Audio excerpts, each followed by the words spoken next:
Hello welcome to Meenu's cook house. എല്ലാവരും safe ആണെന്ന് വിശ്വസിക്കുന്നു കേട്ടോ.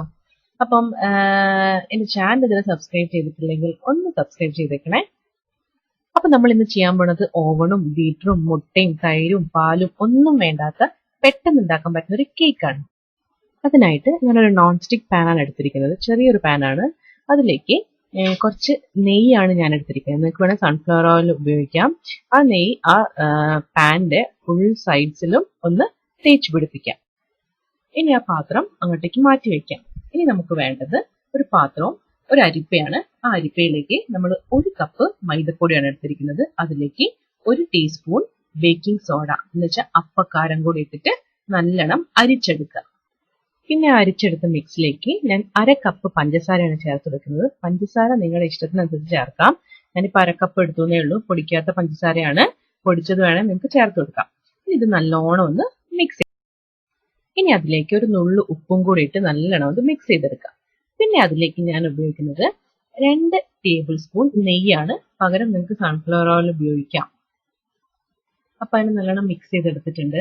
ഈ കട്ട പിടിച്ചു കിടക്കുന്നതൊന്നും പ്രശ്നമൊന്നുമില്ല. നമ്മൾ എന്തായാലും അരിച്ചെടുക്കാനുള്ളതാണ്. പിന്നെ ഞാൻ ഇതിലേക്ക് ഒരു 1/2 കപ്പ് വെള്ളം ഒഴിച്ചിട്ട് നല്ലോണം മിക്സ് ചെയ്തെടുക്കുക. ഇടയ്ക്കിടയ്ക്ക് വെള്ളം ഒഴിച്ചു കൊടുത്ത് മിക്സ് ചെയ്താൽ ഒന്നായിട്ട് അങ്ങോട്ട് വെള്ളം ഒഴിക്കരുത്. അപ്പൊ ഞാൻ മൊത്തത്തിൽ ഒരു 1/4 കപ്പ് വെള്ളം ഒഴിച്ച് നല്ലോണം അതിന് മിക്സ് ചെയ്തെടുത്തിട്ടുണ്ട്. പിന്നെ ഞാൻ ഇതിലേക്ക് ചേർത്തിരിക്കുന്നത് കുറച്ച് ഏലക്ക പൊടിയാണ്. നിങ്ങൾക്ക് ഇഷ്ടമുള്ള ഏത് ഫ്ലേവർ ആണെങ്കിലും വാനില എസൻസ് ആണെങ്കിൽ വാനില എസൻസ് യൂസ് ചെയ്യാം. ഓക്കെ. ഇനി നമ്മൾ ഈ മിക്സിനെ ഒരു അരിപ്പയിലൂടെ നല്ലോണം അരിച്ചെടുക്കുക. കാരണം ഇതിലൊക്കെ ചിലപ്പോൾ പൊടികളോ തരികളോ എന്തെങ്കിലും കട്ടകളൊക്കെ പോകാൻ വേണ്ടിയിട്ടാണ് നമ്മൾ ഇതിനെ അരിച്ചെടുക്കുന്നത്. അപ്പൊ ഞാൻ എന്താ അരിച്ചെടുത്ത് വെച്ചിട്ടുണ്ട്. ഇനി നമ്മൾ എന്താ ചെയ്യുന്നത് വെച്ചാൽ നമ്മൾ നേരത്തെ എടുത്തു വെച്ച പാനില്ലേ, എണ്ണ തേച്ച് വെച്ച പാന്, അതിലേക്ക് നമ്മുടെ ഈ മിക്സിനെ ഒഴിച്ചു കൊടുക്കുക. ഇനി ഇതിനെ ഒന്ന് തട്ടി കൊടുക്കുക, അല്ലെങ്കിൽ ഒരു സ്പൂൺ എന്തെങ്കിലും വെച്ചിട്ട് നല്ലോണം ഇതിനെ ഇളക്കി കൊടുക്കുക. അതിൽ എയർ ബബിൾസ് ഒക്കെ പോകാൻ വേണ്ടിയിട്ടാണ്.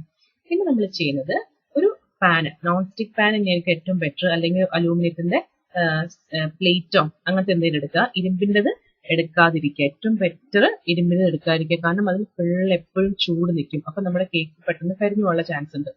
നല്ല ഹൈ ഫ്ലെയിമിൽ ഇട്ടിട്ട് അതൊന്ന് ചൂടാക്കി കഴിഞ്ഞിട്ട് നല്ലോണം ചൂടായി വരുമ്പോൾ അതിന്റെ മേലേക്ക് നമ്മൾ എന്ത് ചെയ്യുക, നമ്മുടെ ഈ പാൻ എടുത്ത് വെക്കാം.